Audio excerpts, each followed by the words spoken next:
The hall was made of living crystal that bent the light into long rivers of silver. Columns rose like frozen waterfalls and stairs curled like coils of glass. In that bright place, the sound of shoes and claws and metal feet made a storm of echoes. And every echo turned into laughter when the doors opened and the human walked in wearing a dull gray uniform with no marks and no shine. Cameras hovered like insects above the crowd. They had blinking eyes and soft humming wings, and they streamed the moment to 1,000-star networks at once. Screens lit up across the balcony railings. Alien cadets pointed and grinned and hissed and clicked. Some covered their mouths with pale hands. Some showed their teeth on purpose, because that was how their species mocked an enemy. The hall smelled like oil and ozone, and the cold temps of recycled air. It also smelled like the sharp fear of prey trying to hide inside jokes. She kept walking. Her name was Ava Reyes. Her boots were simple and dark and worn at the edges. Her uniform fit poor and plain. Her hair was black and pulled back tight so it would not move if she did.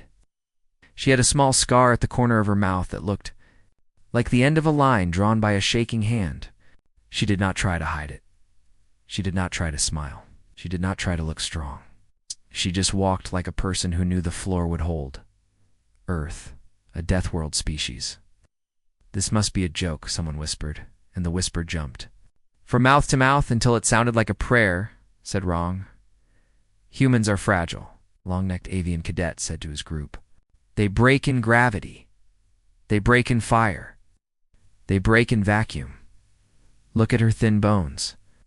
"Thin bones can be fast," answered a six-limbed minor species who had once worked where stone burned like coal. "But fast does not help when an apex bites." "She is alone," said a cold voice from the back. "Alone means expendable. Alone means test subject." That voice belonged to one of the Carl, the predator species that turned every training exercise into a hunt. They were tall and armored by their own skin. Their blood was black and slow and hard to spill. They had eyes like wet obsidian. Their teeth did not show until they chose to show them. And then they filled the world. Ava stood at the center of the hall, where a ring of light marked the start of the welcoming ceremony. She kept her head level and her hands at her sides. She did not blink often. When she did, it was slow. The drones pulled closer to catch the shape of her face. They looked for fear and found only quiet. Quiet looked like defiance when a crowd wanted fear. The commandant, an old spacer with skin like a map of broken moons, raised his staff and hit the floor. The sound cracked the air. "Order," he said, and the translators turned that old voice into many tongues at once. "New cadets of the Galactic Training Academy, welcome to the first day of your proving year. Today you will hear the oaths. Today you will stand with laughter rose again and cut him off." It came from everywhere. Because everyone wanted their part in the joke. The cameras loved it. They moved in soft circles to show how big the joke had become. The commandant's mouth made a line like a knife. He waited. He'd learned in war that a storm spent itself faster if you let it roar. They looked at the human and saw that she was not moving even one muscle to answer that roaring storm. Ava did not look at the commandant. She did not look up at the cameras. She looked at the crowd, the way a climber looks at a cliff. She counted edges. She counted loose stones. She counted places where a foot would slip. On Earth she had learned to count like that because you did not fall twice on the same mountain. Why did the humans send only her? A junior from the water-breathing siren asked, and that question rolled like thunder along the ledges high. Above the floor, nobody answered at first. It hung there and demanded a shape. The commandant lifted his staff again. But a deeper voice answered before the staff struck. "Perhaps Earth has so few warriors." The deep voice said that they can spare only one. The crowd made a soft, cruel sound. The owner of the deep voice stepped forward out of the shadow beyond the last column. He was a Carl. He wore their training harness, nothing else, because his skin was armor. He was taller than all the others near him and wider at the shoulder. He bore the marks of old hunts across his chest like dark rivers dried to stone. His name badge translated to Xerox in the common tongue. Xerox's gaze slid over Ava like a blade over cloth. He measured her from boots to eyes, and he found no decoration, no weapon, no fear he could see. That last part puzzled him. He had hunted many races. Fear came like heat from flesh when he was near. He could not smell it on her. Perhaps human fear smelled like cold. He smiled without showing teeth. A single human, he said, voice heavy as falling metal. One prey animal for the whole haul. One nerve in a field of meat. Tell me, Earthling, why? Are you here? Ava looked at him then. She did not glare. She did not try to match his size with posture. She simply met his eyes as if she were checking a coordinate. To learn, she said. Many laughed again because it sounded too small for the size of the hall, and too soft for the size of that. Predator. But some did not laugh. A handful went still, because they had heard something in her voice that was not softness. It was weight. It was the weight of a person who said only the necessary words to save breath for climbing. Xerox took one step closer. He wanted the cameras to see her blink and flinch and step back. He wanted to make a drama from a simple movement. The drones adjusted and bathed them in a halo of white light. Dust floated in the beam like small moons. Ava did not move. The commandant's staff struck the floor again. Order, he said a second time. Cadet Reyes of Earth is registered by treaty. The Academy does not laugh at treaty. Treaty or not, the whispers kept sliding along the benches like snakes. Deathworld, they said. The word was hot. Sounded like a lie that might be true. Deathworld meant storms that cut mountains, and animals that did not stop when shot once, and plants that poisoned metal as easily as blood. Deathworld meant that the world tried to kill you every day and you learned to say, not today. Ava had learned that sentence when she was 8, and the ocean reached up to take her during a training swim. She thought of it now in the shining hall with a predator watching her like a winter cliff watches a climber. Not today. The ceremony dragged itself forward. Names, species, oaths, the translators hummed. The flags of 100 worlds lowered and lifted. Cadets repeated their lines with loud pride or low fear or bored sighs. But the cameras did not care about them because the channels had already chosen their story. The lone human, the laughing. Hall, the predator who would teach her the shape of the word prey. When the oaths ended, instructors with slate tablets began to assign quarters and squads. Ava stood in a small cluster of recruits who had no friends yet. Her slate flashed Dorm 19, Section E. She looked up at the signs. She looked down the long corridor where light bent. She looked at a map on the wall for less than one breath. She memorized it. She began to walk. Xerox and 3 of his Carl companions moved with the slow speed of hunters who know their target cannot escape. They did not crowd her at first. They walked behind her and let their steps be loud, so their shadows would reach first. Other cadets cleared the corridor like water pushed by a dark fin. The drones followed as if on a leash. At the first junction, insectoid engineer cadet bumped Ava's shoulder with a sharp elbow and said, "Sorry," without looking sorry. She did not answer. She stepped into the next stretch of corridor. She passed a window where a line of destroyers hung in the dry dock like daggers waiting for hands. The sight made her breath slow, not fast. Ships meant rules. Rules meant safety if you kept your head where it needed to be. A voice like gravel rolled across metal came from behind. Earthling Xerox said, "Turn and show your eyes. Hunter learns his prey by the eyes." Ava stopped. She turned. She kept her feet under her hips. She made the motion small, the way you keep a pack on your back while you pivot on a narrow path. The corridor lights threw a soft crescent across her cheek. The drones moved closer again because cameras love faces. Her eyes were brown so dark. They were almost black. They held the quiet of old tree bark and wet stone and deep water without waves. Xerox looked for the shine of panic. He did not find it. He found a plain calm that surprised him, then irritated him, then interested him. His own pupils narrowed. "Your bones are thin," he said, testing. "They carried me here," she said. "Your skin is soft. It kept me warm. You are alone. I am present." One of the Carl behind him gave a short bark of laughter at that answer. It sounded like a gun with a broken muzzle. Xerox did not laugh. He took another step closer. The hallway narrowed, as if it also wanted to watch. His shadow lifted over her like a night tide. The insectoid cadet who had bumped her earlier slowed to see a better angle. Others did the same. The hall began to resemble a funnel designed for a single event. Ava's slate tablet chimed with a soft tone, showed a message from the quartermaster. Uniform exchange at 1700. Weapons orientation at 1800. Personal time, 30 minutes. She slid the slate into her sleeve pocket and left her hand there. Fingers loose, shoulders soft. Her heartbeat climbed one notch. She let it climb and did not chase it with breath. A group of tall cadets from a methane world whispered together. "Maybe humans do not feel fear," one said. "Everything feels fear," another corrected. "Even stars fear gravity." "What does gravity fear?" a third asked. "Avoid the philosophy track," a fourth said. "Watch. The Carl will end this lesson." Xerox stopped with his toes, almost touching hers. His chest rose and fell in a slow drum beat. His exhale smelled like iron. He leaned down until his face filled her world. His voice went more quiet because quiet felt like control. "On my world," he said, "we test new prey with a simple game.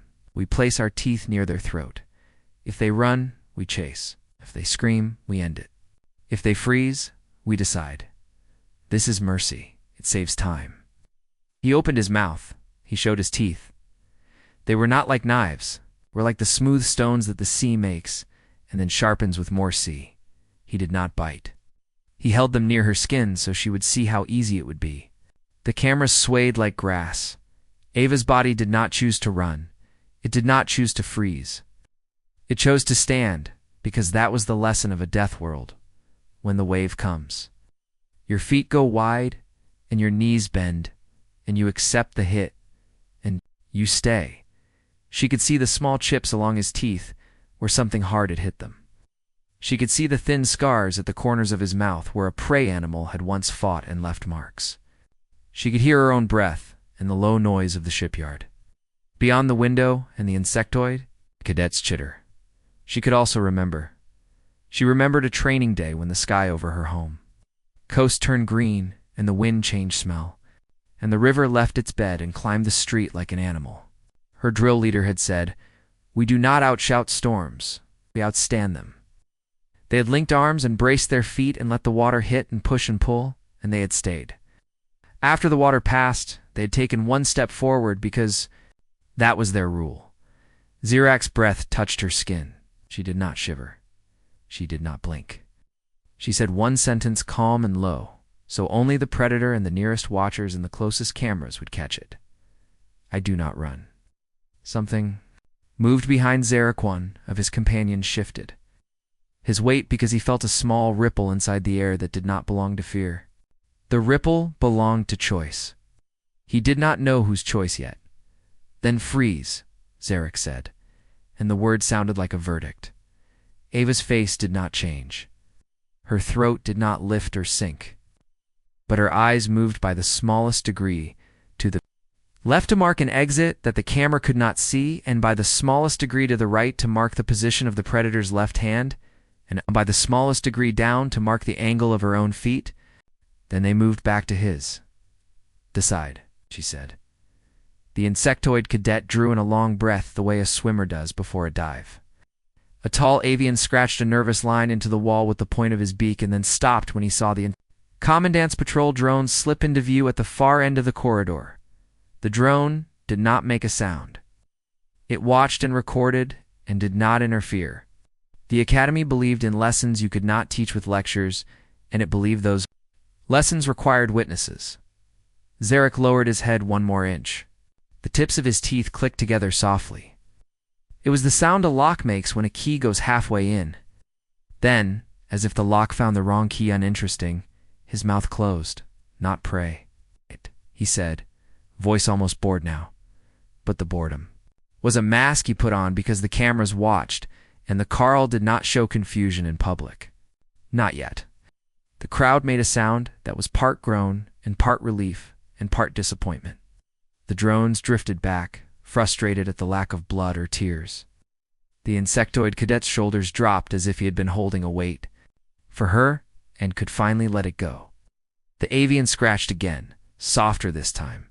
Xerax straightened to his full height. He looked down at her with eyes that held a new question. One, he did not speak because he did not want the hall to hear him ask anything. Ates gestured lazily toward the far corridor. Dorm 19 is that way, he said, as if they were only students. And he were only helpful. Ava did not thank him. She stepped around him. She kept her pace steady, neither fast nor slow. She felt the cold air of his shadow leave her neck when she cleared him. She felt the cameras move off her at last, hungry for the next easier story. She heard the whispers change color in the wake of what had not happened. Maybe the human has nerves sewn from wire, someone said. Maybe she took a drug, someone else said. Maybe the Carl are playing with their food, said a third, making the worst laugh of the day. When Ava reached the junction to Section E, she found a wall of glass that looked into a training bay. Inside, cadets ran the gravity ladder, a set of rungs that rose in a curve while the pull of the floor grew heavier with each step. She watched a big reptilian recruit try and fail and try again. She watched a small mammal sprint to the 5th rung and then stop because the 6th pulled tears from their eyes. The trainer clapped twice and the ladder went soft and let them down. Ava's slate pinged again. Orientation moved to 1730. Report early if possible. She took one step toward the door and then another. But before she could enter, a shadow moved in the glass near her shoulder. Not Xerox this time. Tall. Thin alien with skin like moss and eyes like polished stone. He wore the white band of the Academy press. He held a gentle camera in his hand, not one of the flying kind. Cadet Reyes, he said in a voice that had learned to be kind because kindness got better interviews. Do you have a message for the many viewers who are very curious about Earth today? Ava looked at the lens. She thought of her mothers at home on the gray coast and the kids who trained in the rain. With old buckets for helmets and dreams for shields, she thought of the ocean and the line the river had climbed. She thought of the word Deathworld and how it sounded when people who did not know used it like a joke. She found a sentence that was true and safe and small. I will do my work, she said. The reporter blinked. He'd wanted tears or anger or a defiant speech that could be cut into a sharp advertisement. He wrote her words anyway because he did not want to leave with empty hands. Thank you, he said, and stepped. Ava walked into the training bay. The gravity ladder waited. It did not laugh. It did not whisper. It did not care who watched. It pulled, and it pulled harder, and then harder still. She stepped onto the 1st rung and felt the extra weight press her bones. She stepped to the 2nd and felt her breath ask a question. She stepped to the 3rd and felt her heart answer. She moved until the 5th rung and paused there to learn the shape of the force. She did not look at the small crowd that gathered at the window because she did not train for crowds. She trained for rivers and cliffs and nights that did not end. By the time she reached the 7th rung, sweat made a thin line down her back under the dull uniform. Her hands held the metal like old friends because hands on Earth hold things a lot: ropes, rocks, tools, each other. She did not make a sound. She did not show her teeth or her tongue. She stayed until the trainer clapped twice on the ladder, softened and let her down. When her boots touched the mat, she nodded once at the trainer and walked out. The corridor outside had more quiet now. Many cadets had gone to meals. The drones had flown away to find a fight that would end not with a sentence, but with blood, because blood carried ratings. Ava headed to Ward Dorm 19. The lights along the floor changed from white to a soft blue that meant she had entered the sleeping wing. The door to Section E slid open. Inside, the barracks smelled like clean metal and coolant and the faint pepper, a scent of a species that shed its skin every week. Bunks lined the walls. Lockers sat like small gray soldiers. A few cadets looked up as she came in, then looked down again because the drama of the corridor had not followed her here, and they did not know what to do without a crowd. Ava found her bunk. It was simple and small and exactly the right size. To hold one body and one pack and one dream, she set her pack on the bed and opened it. Inside were not many things. a folded cloth with a picture of the coastline, a small carved stone that fit in her palm and warmed as if it had its own slow. Blood, a tight roll of clothes, a short letter from home on a waterproof paper that had been read many times and would be read many more. She touched these things the way a person touches a wall when they are dizzy. The barracks door hissed and opened again. For a breath, the light in the room dimmed because a shape filled it. Xerox stood there. He did not enter. He did not look around to mock or steal or command. He simply stood and watched her for a short space of time that felt longer because of who he was. The other cadets went still. The air went thin. The morning bell rang across the Galactic Training Academy. It echoed through crystal halls and steel corridors, a sound that told cadets to rise, to march, to train. Normally the sound was swallowed by noise boots, striking floors, alien voices, shouting, laughter rising in dozens of languages. But today the academy was different. Today the air was heavy with whispers. Everywhere Ava Reyes walked, cadets paused mid-step, their eyes following her. Some spat insults under their breath, some muttered prayers to their ancestors. Others said nothing at all, only stared with faces full of questions they didn't dare ask. The fight in the arena had spread across the galaxy overnight. Across the station, played it on repeat. A human standing calm while claws slashed, a predator pausing, and finally, the unthinkably a Carl promising obedience in the mess hall. The whispers were louder.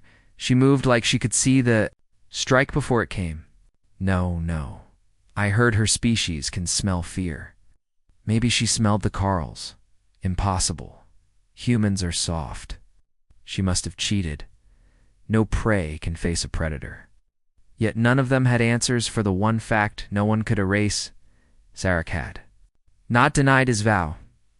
The Academy's grand drill yard was vast. A circle of white stone bordered by towers where flags of every empire fluttered.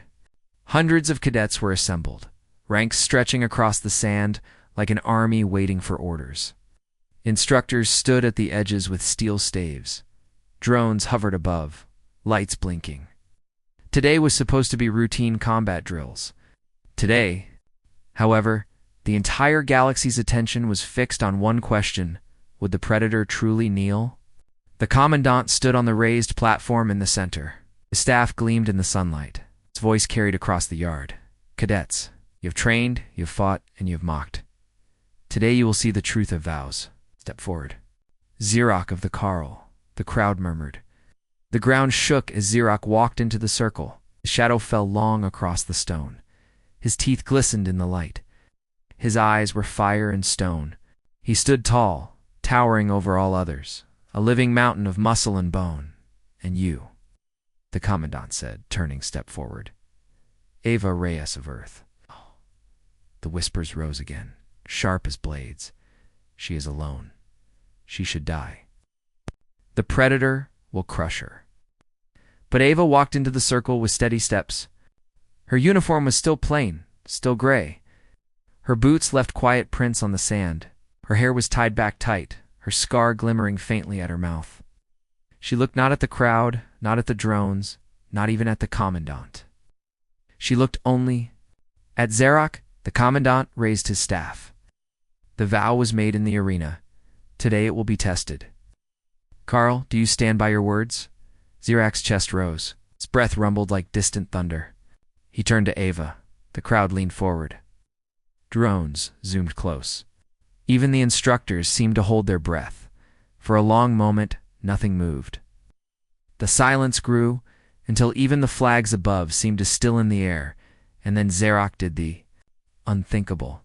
He bent one knee. His massive frame lowered until one clawed hand pressed against the ground. His head dipped low, his eyes staring at the stone beneath her boots. The Predator bowed. The yard erupted. Cadets shouted, screamed, cursed, cried. Some dropped their weapons. Some turned and fled as if the world had broken. The sound was not laughter anymore, it was chaos. The Carl kneels. Impossible. She commands him. Screens across the galaxy caught the image.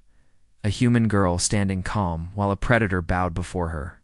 It repeated again and again, spreading through networks, reaching worlds far beyond the Academy. On planets where Carl had once enslaved entire cities, people stared in disbelief. On worlds where predators were worshipped as gods, priests tore their robes in the council chambers far above. Delegates gasped aloud as the feed arrived. One slammed his fists on the table. "This cannot stand." Another whispered, trembling, "What if others follow him?" Ava did not move. She did not smile. She did not lift her hand in command. She simply stood, her eyes steady on the predator. Before her, inside her chest, her heart beat hard enough to shake her ribs, but her face remained calm. She thought of her coasts, of storms, of rivers, climbing streets. "I'm saying not today." Zirak's voice rumbled from the ground. "I made a vow. My kind does not break vows. Your command is my law." The commandant's staff struck the stone, "So it is done." But the crowd did not quiet. It grew wilder. Cadets shouted in rage. Some screamed for her blood. Others stared. With awe, she bewitched him. She tricked him. No, she earned it. Look at her eyes. She is not prey. After the ceremony, Ava walked back through the Academy's long corridors. This time she did not walk alone. Zarek walked behind her, his heavy steps echoing like a drum beat. Everywhere they went, cadets pressed themselves against the walls. Whispers chased them like shadows. She has a predator guard. She does not need a guard. She is the predator. Some avoided her gaze. Some spat as she passed, but none dared step in her path. In the barracks, she sat on her bunk, unrolling the letter from home once more. Be kind, be careful. Come home. She touched the paper gently. Zarek stood outside the door, silent, watching anyone who came near. Meanwhile, across the galaxy, leaders met in dark rooms. Holograms flickered. Maps of Earth spun. Footage of the bow played over and over.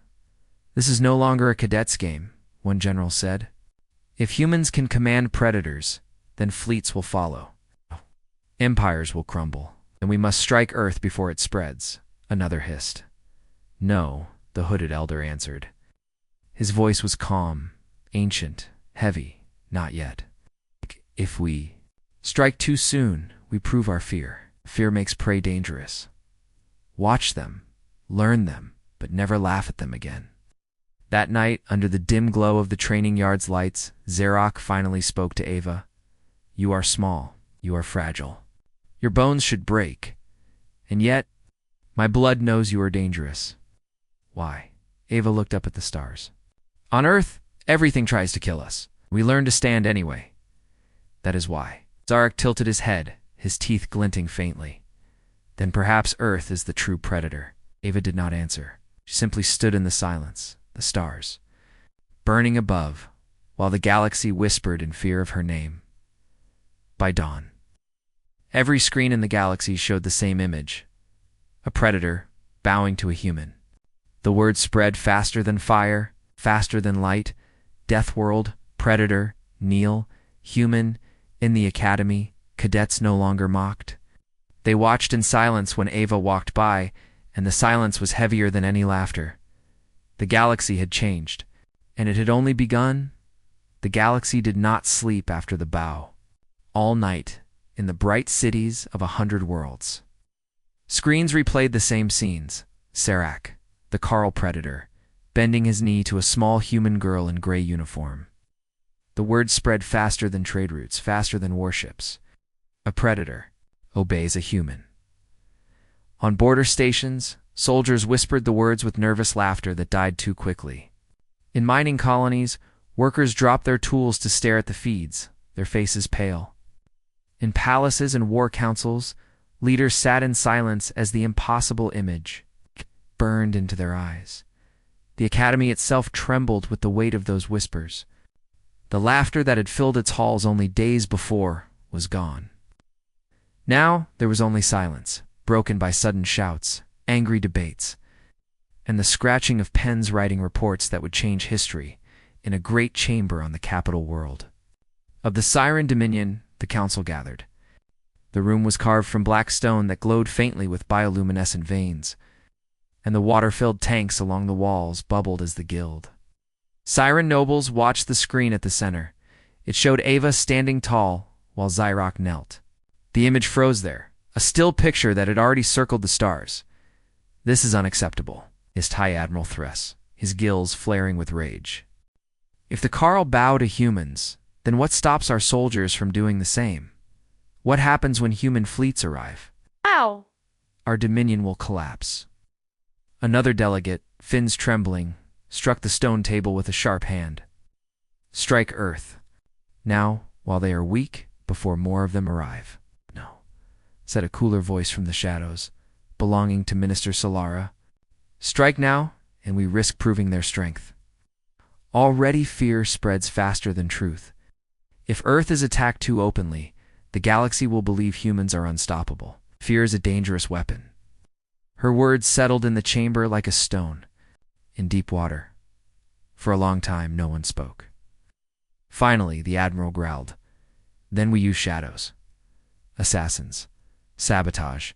The galaxy must never see humans as more than prey." The council voted in silence. And in silence, death was sent to the Academy. That night, Ava finally spoke to Xyrac. They stood on the training platform under the cold light of distant suns.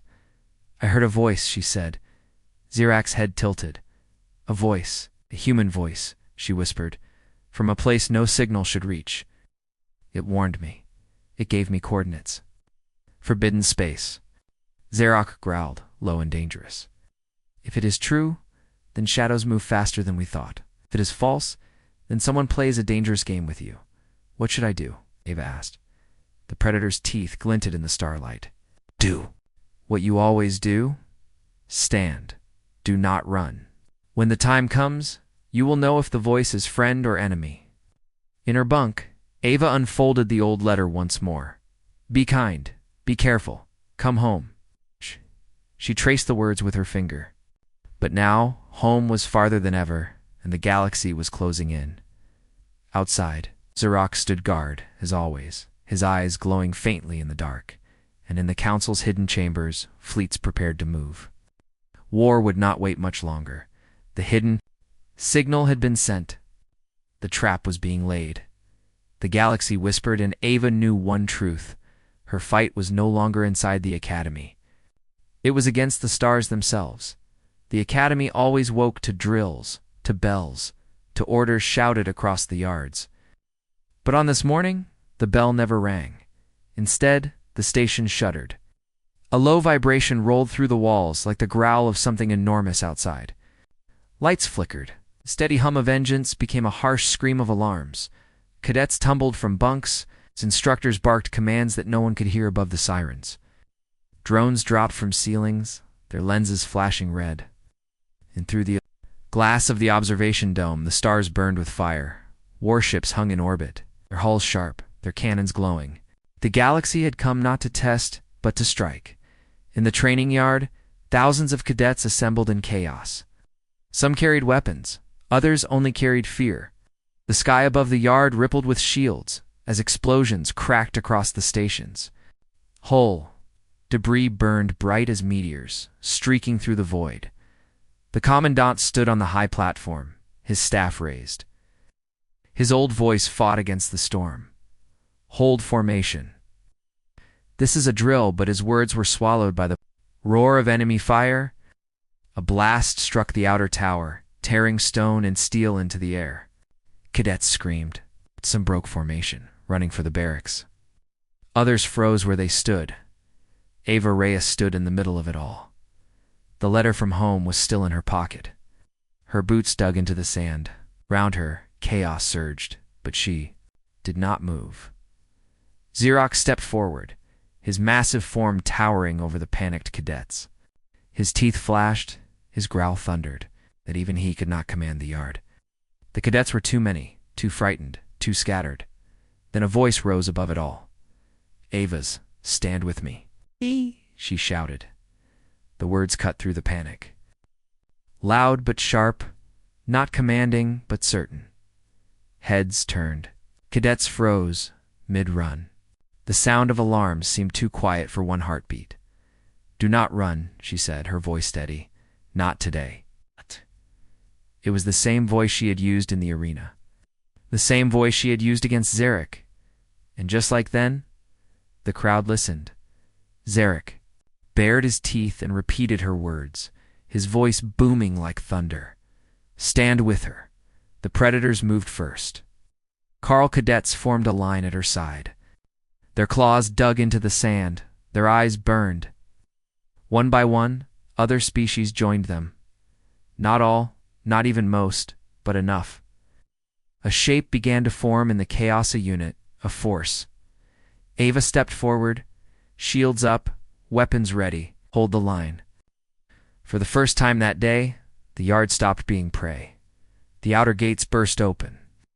Armed raiders poured through, mercenaries in black armor, soldiers sent by empires too afraid to act openly. They moved fast, their weapons cutting down cadets, who stood too far from the line. Screams echoed. The line wavered. Ava raised her hand. "Hold!" Zarok leaped forward, claws tearing through the first wave. The predators roared, their bodies slamming into the enemy. Cadets who had once mocked Ava now looked to her eyes, waiting for her words. "Left flank, close the gap." She shouted. They obeyed. "Right flank, drive them back." They moved. The raiders had numbers, but the cadets had something greater: direction. Where there had been panic, there was now order. Where there had been fear, there was now resolve. And in the center of it all, Ava stood calm, her scar glinting faintly, her voice steady. Hours passed like minutes, the yard filled with smoke and blood. Cadets fought shoulder to shoulder there, weapons glowing in the firelight. Drones broadcast every moment to the galaxy. Billions watched as a human-led aliens who had once mocked her in the command chambers of distant empires. Leaders leaned forward, their faces pale. "She commands them," one whispered. "They obey her," another slammed a fist. "This is the proof we feared," but the feeds could not be stopped. The galaxy was watching. In the thick of the battle, a raider lunged at Ava, blade raised high. She turned too late, but Zarek was there. His claw caught the blade. His teeth tore through the soldier's throat. Blood sprayed across the sand. He stood over Ava, his voice a snarl. "No one touches her." The cadets saw it. The galaxy saw it. Cadet did not just obey, he protected. And in that moment, whispers became certainty. Ava Reyes was no longer just a recruit. She was a commander. When the smoke cleared, bodies littered the yard. Cadets stood bloodied, exhausted, but alive. The raiders were dead or captured. The Academy's tower still burned, but the line had held. The commandant lowered his staff. His old eyes looked at Ava, then at the predator beside her. His mouth was thin, his voice low. "The Academy was meant to teach you. Instead, you taught us." But Ava only shook her head. "We stood. That is all." Far away, the Galactic Council gathered once more. The feeds played before them, Ava standing calm in the chaos, Zarok fighting at her side, his cadets rallying to her voice. "This cannot continue," one delegate whispered. "It already has," the hooded elder replied. "A human commands, and predators obey." The chamber went silent. The weight of the words pressed heavy on them all. That night in her barracks, Ava sat with the letter in her hands. "Be kind. Be careful. Come home." She read it once more then, folded it carefully. Zirak stood at the door, silent as always. But tonight his voice came low and steady. "You are more than cadet now. You are a leader, and leaders do not hide." Ava looked up at him. Her eyes were calm, but inside she felt the storm building. The voice from the hidden signal, the attack on the Academy. The whispers across the galaxy, it was all connected. She set the letter down. She stood. And for the first time, she felt the truth of what Zarek had said. The galaxy would not stop her. The galaxy would have to face her. The Academy smelled of smoke and blood. Its white towers were scarred, its glass windows shattered, its proud banners burned. The training yards, once filled with drills and laughter, were littered with broken weapons and bodies. Cadets limped through the ruins, their uniforms torn, their faces pale. The attack was over, but the fear was not. Everyone knew the truth now. This had not been a raid. This had been a message, a warning from the empires that feared what they had seen, a predator kneeling to a human, and cadets obeying her command. But Ava Reyes was still standing. She walked across the ruined yard, her boots crunching on broken stone. The letter from home was still in her pocket, folded carefully. At her side walked Xerox, the predator whose vow had shaken the stars. His claws were stained, his scars fresh, but his eyes burned steady. Everywhere they passed, cadets fell silent. Some bowed their heads, others whispered. And in the silence, one truth grew louder than the sirens. She had led them, and they had survived. The Academy's long-range sensors screamed.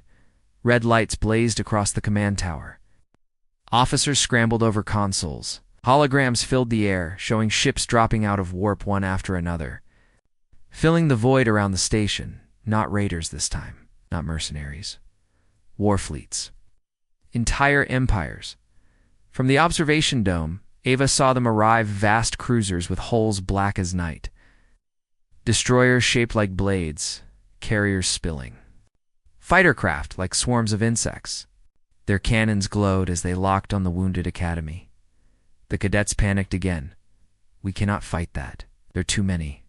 We are finished. The commandant slammed his staff on the floor, his voice cracking. Hold ranks. But his words were too thin, too old. The fear was too strong. Ava felt the weight of 1,000 eyes on her. Even the predators looked to her now. Xerox's black gaze locked on hers. He gave no command. He only waited for hers. Her chest tightened, her breath slowed, and then she spoke. Stand with me. The words fell into the silence like stones into water. Ripples spread. Cadets who had been ready to run now turned. Predators lowered their heads. Even the drones shifted their cameras, focusing on her face. Do not run, she said, her voice steady. Not today. We stand. The silence broke when one cadet whispered, She moves like a predator. Another added, Not prey. Not prey at all. The whisper spread, and soon the crowd that had mocked her now murmured with unease. Xerox's teeth bared, his pride burned. He stepped forward, ready to end it with one decisive strike. But when his eyes met hers, something old stirred inside him. Instinct. The same instinct that told hunters when to chase also told them when to stop. And his instinct screamed danger. He snarled, trying to bury it, but his body betrayed him. His arms twitched, refusing to fall. His eyes narrowed, refusing to look away. He stood there, a predator, frozen in front of a human who did not move. Ava simply breathed. The commandant's staff struck the floor. Enough, he said. His voice carried across the arena, deep and final. The trial is ended. The vow has been made. Xerox's chest heaved. His claws curled tight. He wanted to deny it, but the oath of his kind was binding. Slowly, painfully. He bent one knee in the sand. His head lowered until his black eyes looked up at her from below. Gasps became screams. The arena roared with disbelief. The cameras spun, capturing every angle of the impossible moment. Apex predator bowing before a human. Ava stood still. She did not smile. She did not raise her hand in victory. She simply stood, letting the galaxy see what had happened. Xerox. The voice was low, but every microphone carried it. Your command. Out. Is my law. The crowd erupted into chaos. Some shouted it was a trick. Some cried it was impossible. Others whispered that perhaps the stories of Deathworlds were true after. All in the shadows of the high balcony, alien officials whispered to one another. One said, If predators obey humans, empires will tremble.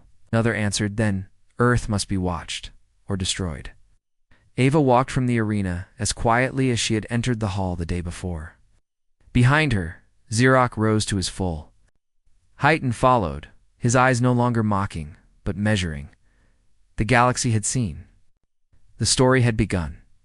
The arena still smelled of dust and sweat and the sharp tang of burned ozone when Ava walked out through the lower gates.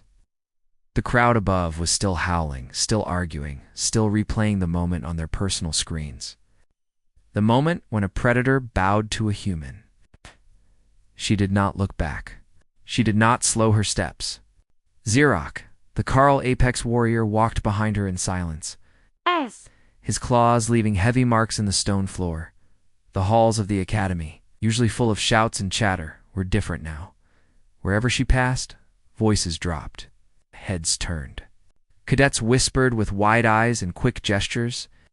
Drones zipped above to capture every angle of her quiet walk. No one laughed this time.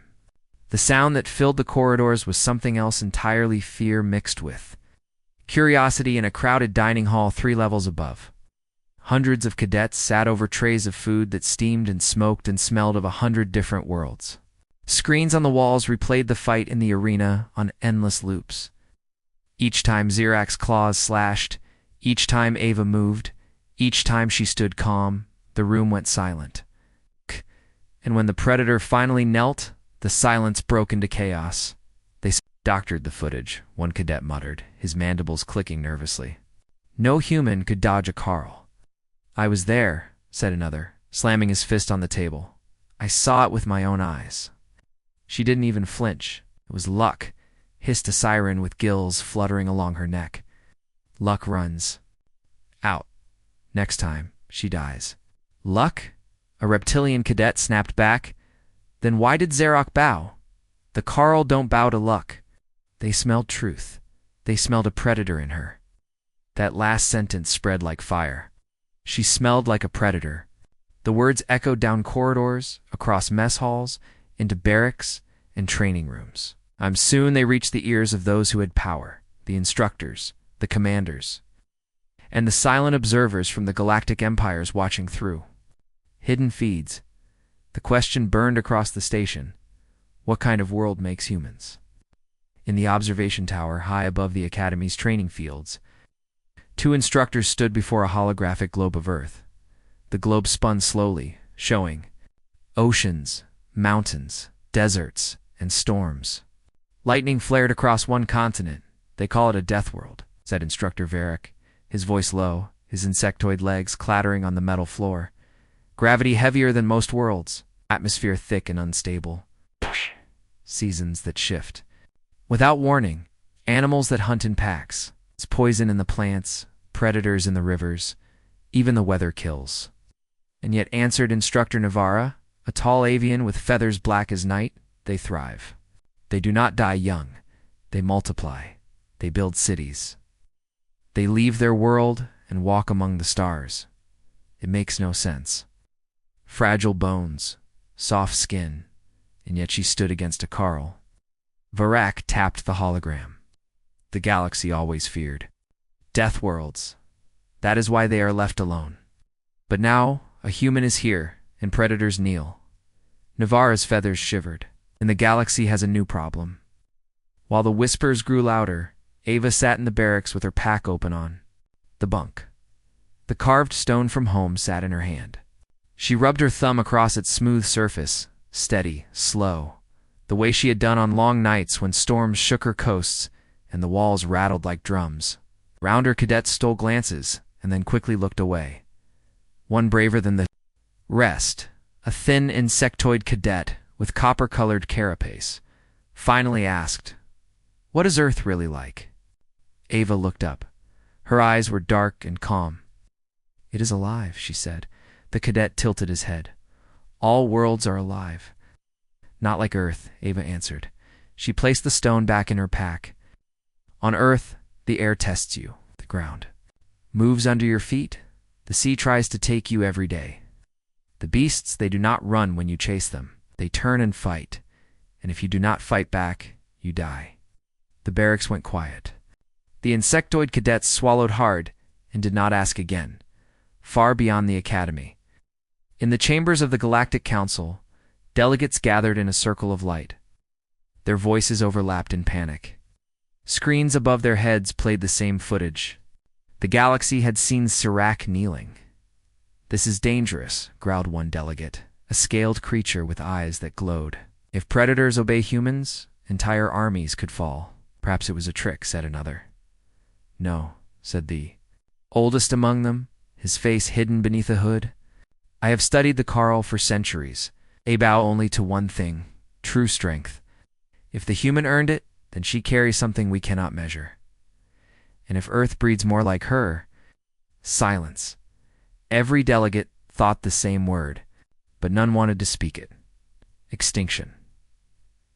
Finally, the hooded elder said, Earth must be watched. If it grows too bold, it must be contained.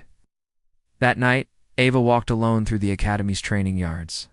The stars burned above like white fire, and the ships in the dry docks glowed faintly as crews worked through the night. She moved with steady steps, her breath visible in the cool air. Behind her, heavy claws scraped the ground. Zarok followed, his shadow long across the lights. You did not kill me, he said at last, his deep voice echoing in the empty yard.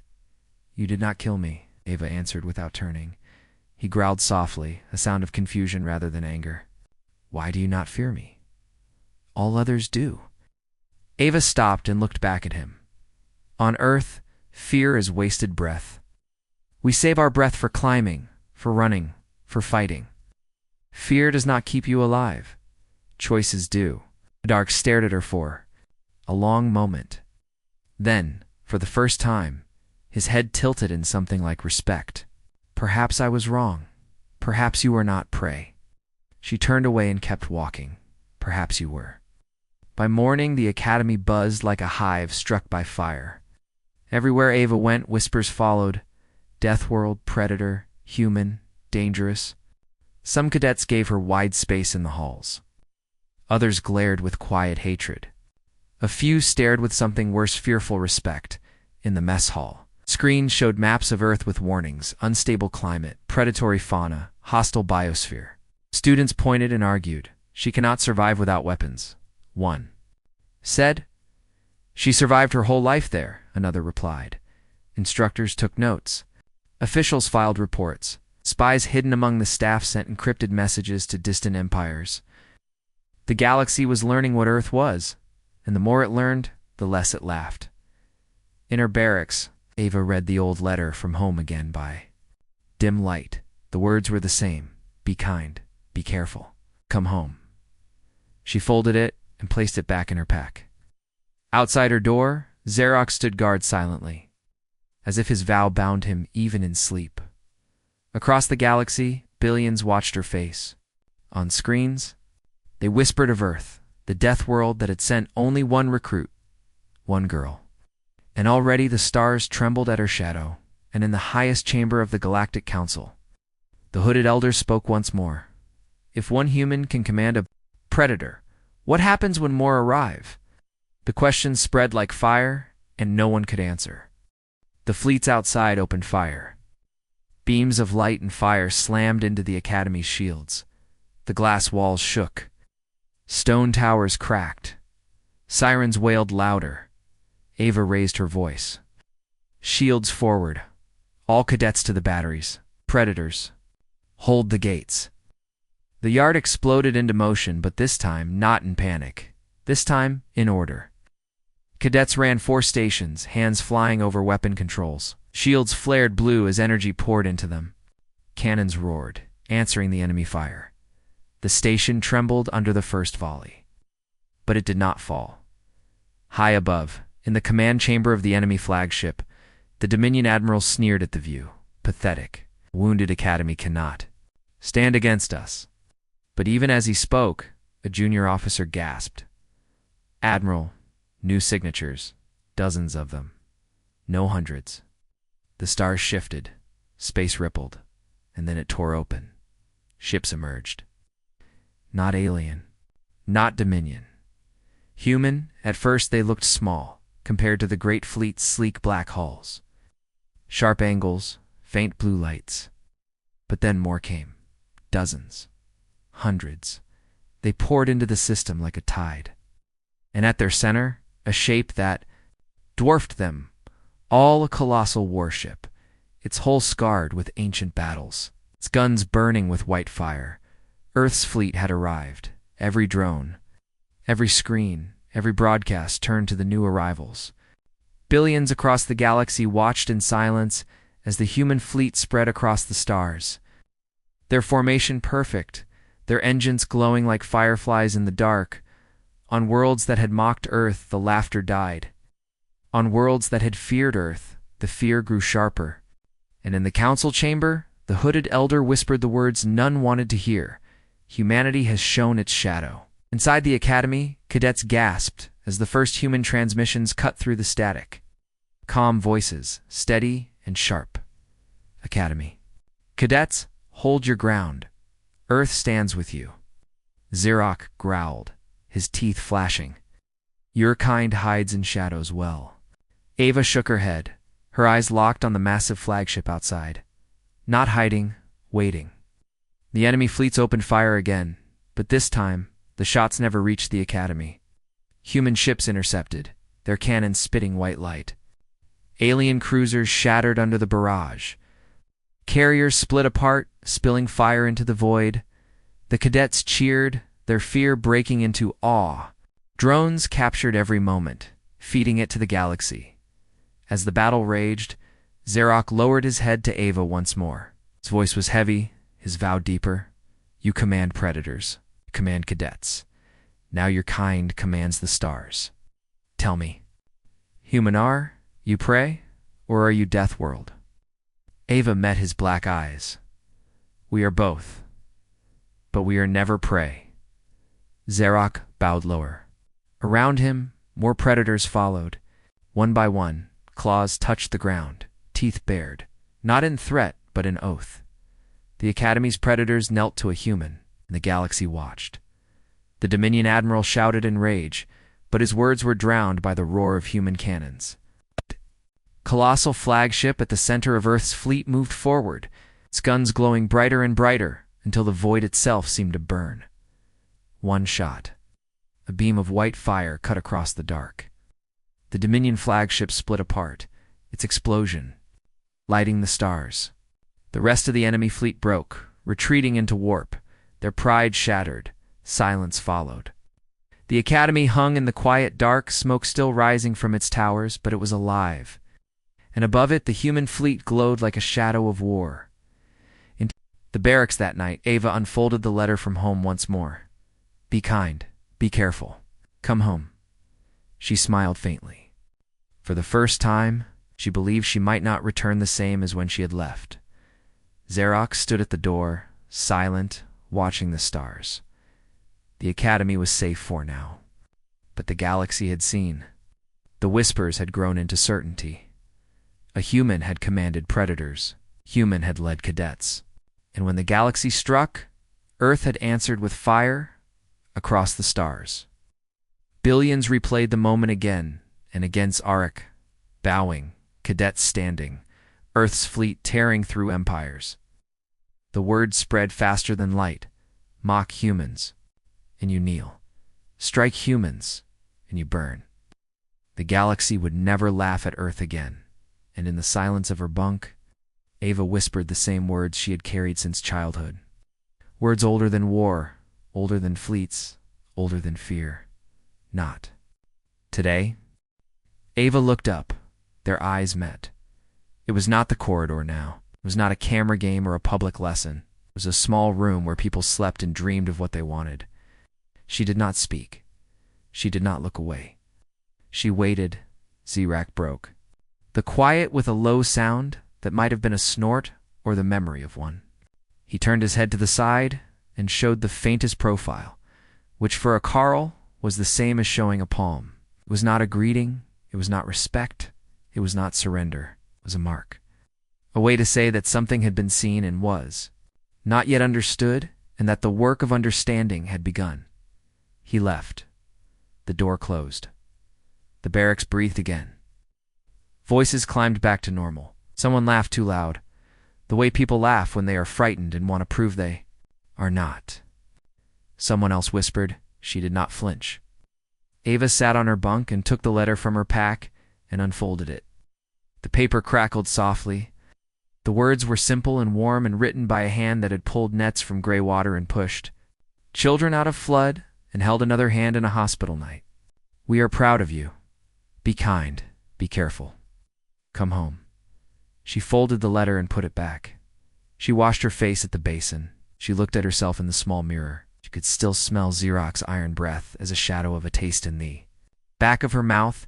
She drank water and let the taste go. She checked the time. 1709. She had 21 minutes to stand alone and let the cold, bright hall fall out of her bones. In those minutes, the networks replayed the moment in the corridor. Again and again, from every angle the drones had found. Commentators with smooth voices said clever things. Some said she was brave. Some said she was foolish. Some said both at once because that was safest. None of them knew the sound a river makes when it reaches a door. At 1730, she reported 2 weapons. Orientation. The room was full of quiet tables holding devices from 100 worlds. Instructors showed power levels and safeties and the kinds of targets each weapon liked best. Ava listened and watched, and did not touch more than she was told to touch. When the session ended, she signed for a standard training sidearm and a practice blade she did not need to practice with but would. Because you always practice with what you do not need. Night came early on the station. The star the Academy orbited dipped behind the metal spine of the dry docks, and the big windows turned into mirrors that showed the inside of the halls instead of space. In those mirrors, the cadets saw themselves small and proud and loud and afraid. In those mirrors, Ava saw the shape of a thin human in a dull uniform standing very still while a giant predator snarled at her face. She saw that the thin human did not flinch. She let that image sit in her chest where fear usually lives. She let it get warm there. She did not call it victory. She called it beginning later. When the lights dimmed and the barracks whispered, and the room settled into a rhythm of breathing, the door opened once more without noise. A head leaned in.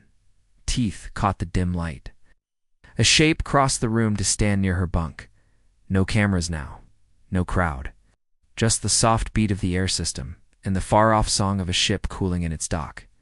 Xerox did not speak. He did not need to. He lowered his head until his breath brushed her cheek again, and then he let a small sound roll out from deep in his chest. Sound that was not a threat and not a laugh. It was a snarl made into a question.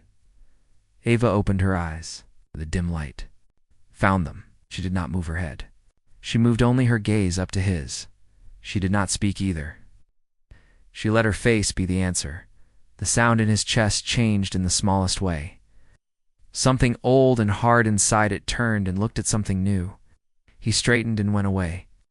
As quiet as he had come, the hall outside glowed a tired blue. The station turned. The dry docks lit their work lights. Somewhere a report was filed that said only, "Human Cadet Reyes arrived. No incident." The officer who typed it did not know he had written the first wrong line of a long story. In the morning, the laughing would start again. The cameras would come again. Tests would be harder, and the predators sharper, and the rules less clear. But the first night ended with a simple fact that even the Academy's crystal walls could understand. A human had walked into the laughing hall. A predator had put his teeth near her throat. She had not run. She had not screamed. She had not frozen. She had stood. The arena of the Galactic Training Academy was built like a crown of stone wrapped in light. Its walls were black metal carved, with marks of old battles, and its ceiling open to the void above, where stars stared like endless eyes. Around the wide circle of the arena, alien cadets filled tier upon tier of seats, their voices rising in waves. Some hissed. Some shrieked. Some clicked, or thumped or growled. All of them waited for one thing: blood. At the center of that circle stood Ava Reyes, the human recruit. Her uniform was still plain, still gray, and still without marks of honor. Her shoulders were square. Her boots left prints in the sand that looked too small for a stage so large. A halo of light poured down from drones above, trapping her in a circle of brightness, while the rest of the arena boiled with shadows. The announcer's voice cracked through the air. Today, the first time in our Academy's long history, a human stands in the circle, alone, weak, unarmed. Let us see if the stories of Deathworlds are truth or lies, the crowd roared. Some shouted wagers, others shouted death. Gah. A few leaned forward in silence because silence was sharper than laughter. From the far side of the arena, The heavy doors split apart. Smoke drifted through. The floor shook. With each step of the one who entered, the apex predator warrior Zirak came into the light. His body was a tower of muscle wrapped in scales that glistened like obsidian. His eyes were black wells that reflected no fear, only hunger for dominance. His teeth shone white and sharp when he grinned at her across the sand. He raised one clawed hand, and the crowd quieted as if their throats had been cut at once. His voice boomed. "Hear me, cadets of every world. I make this vow before you all. If this human can last even one strike against me, I will kneel to her command." Gasps filled the air. Some laughed at the absurdity. Others stared with awe. The vow of a Carl Predator was no small thing. They did not bow. They did not kneel.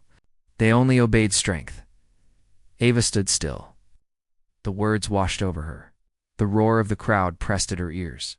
The cameras circled above like hungry birds, catching every breath, every line of her face.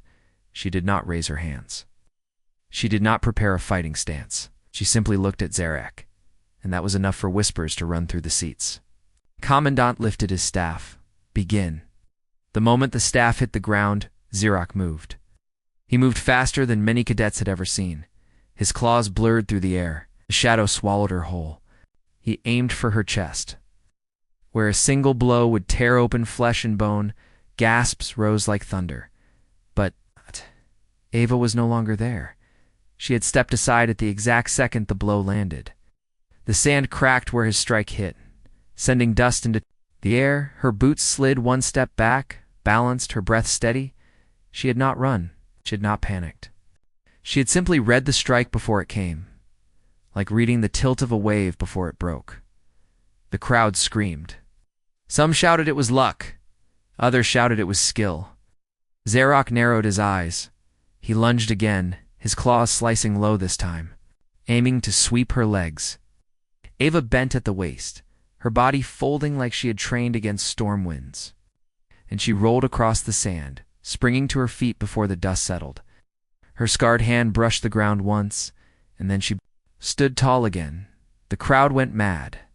The cameras zoomed so close, the sweat on her forehead glistened like fire. Zirak's growl rolled across the arena. "Pray that dodges only dies tired." Ava didn't answer. She lifted her chin slightly, as if testing his words, as if asking him to prove them. Zirak spread his arms wide, claws flashing. He charged with the weight of a falling mountain. Every cadet in the stands leaned forward, certain this time she would fall. The sound of his steps was like drums of war, but as his arms swung, Ava stepped into the strike instead of away. Claw passed inches from her ear. She was already moving inside his guard, her eyes locked on his chest, her breath calm. Her small hand brushed his forearm as she passed, leaving no wound, no strike, only a trace of contact. The crowd gasped. Even Zirak froze for a heartbeat. Human hand had touched him, not in fear but in measure, as if she were weighing his strength. "Enough games," Zirak thundered. His tail lashed the sand, carving furrows. He raised both claws high and brought them down like twin blades. The arena shook. The light flared. Sand exploded upward in a cloud. For a moment, the crowd thought she was gone. But when the dust cleared, Ava stood on the other side of the strike. Her boots firm, her chest rising slow, her eyes locked on him. She had crossed the danger as if walking through a door. The silence was heavier than the roar. Thousands of cadets leaned forward, holding their breath. For the first time, Zirak hesitated. His claws hung above the ground, trembling with unused strength. Ava did not know of the votes cast in far palaces. She sat in the training hall, her slate in her hand, her eyes scanning the schedule, combat drills, weapons orientation, simulations. On the surface, nothing had changed. But she felt the eyes. Always the eyes. Cadets stared too long. Instructors paused mid-sentence when she entered. Drones followed her more closely.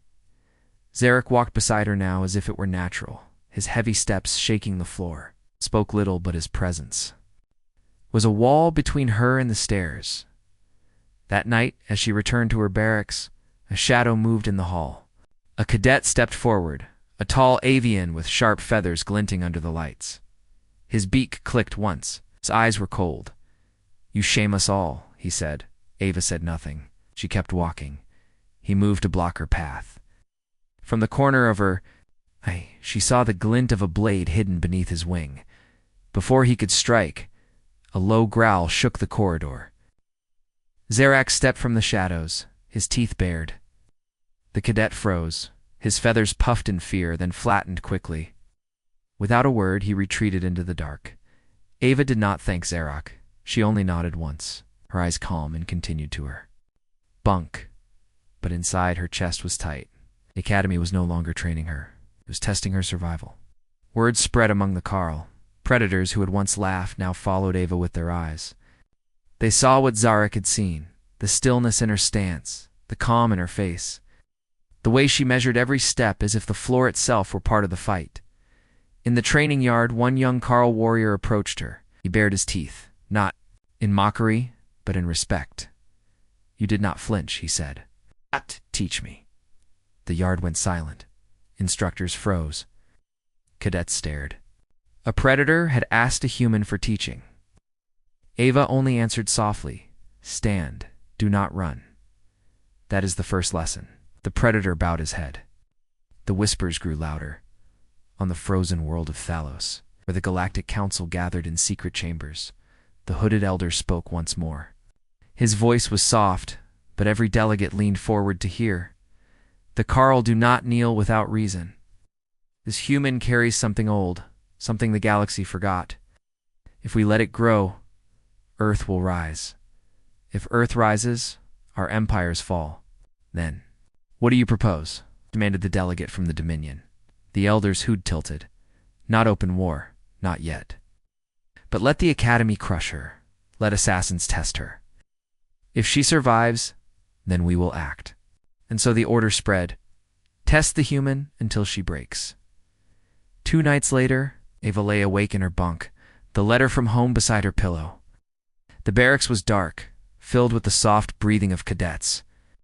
Outside the window, the stars burned. Cold. She felt it before it came, the shift of air, the faint scrape of claws. She sat up silently, just as the door slid open. 3 figures entered, their bodies wrapped in dark cloth, their eyes glowing faintly. They moved without sound, blades in their hands. Zarak's bunk was empty. For the first time since his vow, he was not there. The assassins thought she was alone. Ava rose slowly, her boots soft on the floor. Her breath was steady. The assassins spread out, one near the door, one near the bunks, one moving closer. Their blades gleamed faint blue. "Human," one whispered.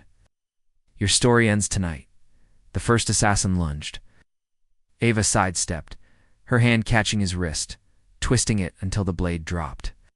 She drove her elbow into his chest, sending him crashing into the lockers. Second slashed, feathers flying, but she ducked, the blade cutting only air. Her fist struck his jaw, sending him sprawling. The third paused, his eyes wide. He saw no fear in her face, only calm, only choice. He turned to flee and stopped when the shadow of Zarak filled the doorway. His claws dripped blood from prey. Outside, his teeth shone. His growl shook the walls. The assassin dropped his blade and fell to his knees. Ava stood still, her breath even. She did not chase. She did not gloat. She only looked at them and said one quiet sentence: "Go back. Tell them I am not prey." The assassins fled into the night. By morning, the story spread again. Whispers of assassins defeated, of a predator standing guard at her door, of cadets bowing their heads when she passed. Screens across the academy showed not laughter but silence. In the mess hall, someone finally said aloud what many had already thought: "She is not prey. She is Deathworld." The words struck harder than any blade. Across the galaxy, in hidden rooms and war councils, empires whispered in fear. Some demanded Earth's destruction. Others urged patience. But none laughed anymore, and in her barracks, Ava folded the letter from home, placed it back in her pack, and whispered to herself, "Not today." Outside her door, Zarek stood silent, his eyes glowing in the dark. Guarding the human, the galaxy no longer dared. Mocked Academy slept, but the stars did not. Beyond the vast glass walls of the station, warships hung in their docks. Their engines glowing faint blue, their hulls black against the fire of distant suns. Drones circled in lazy arcs, scanning, always scanning. The galaxy seemed calm, but Ava Reyes' new calm was only a mask. She sat alone in the observation dome, high above the training yards. The dome was quiet at night, a place where cadets came to watch the stars and dream of their homeworlds.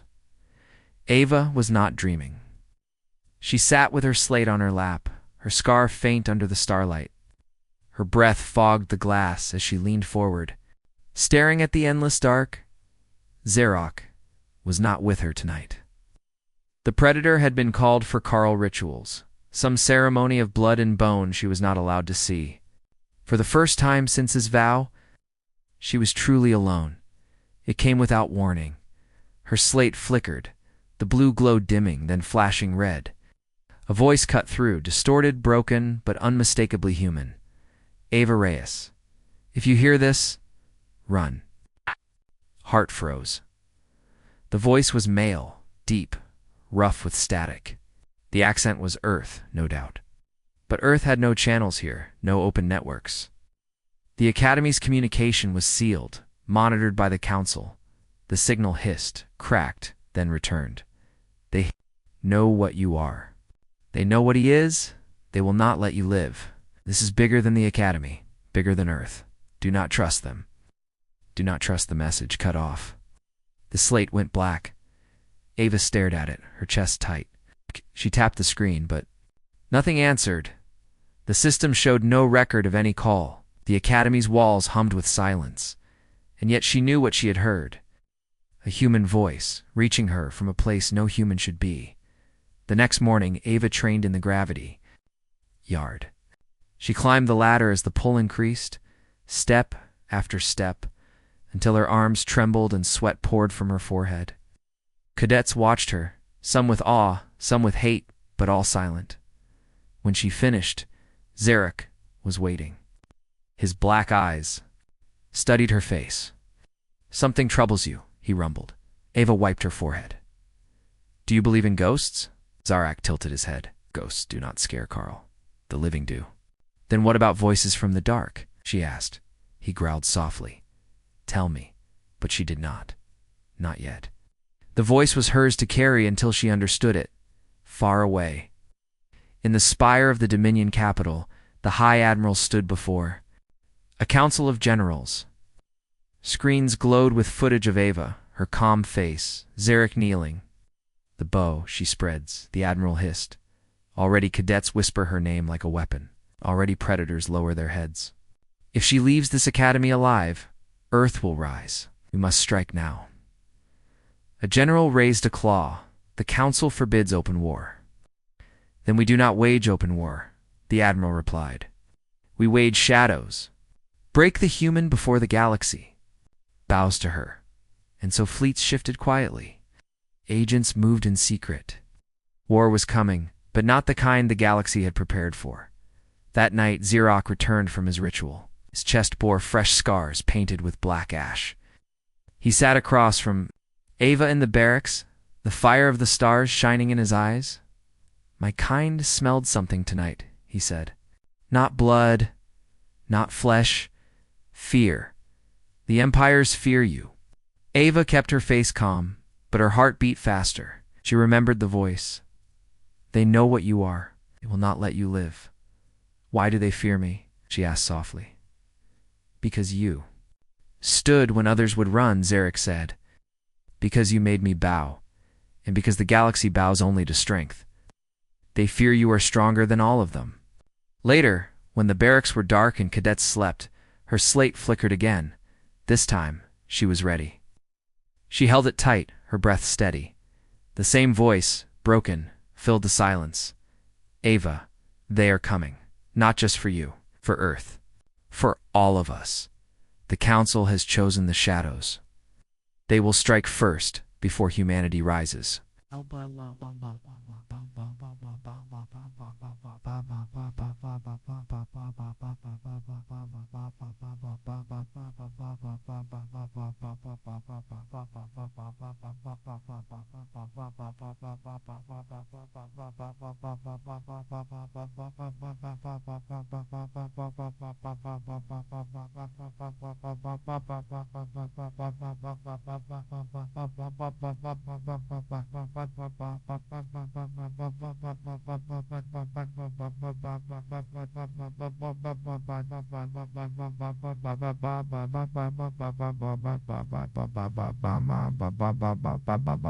Sign ma ba ba ba ba ba is as a mom some I'm dow ba I'm soda way up sa I'm sam just some sa ba sa ba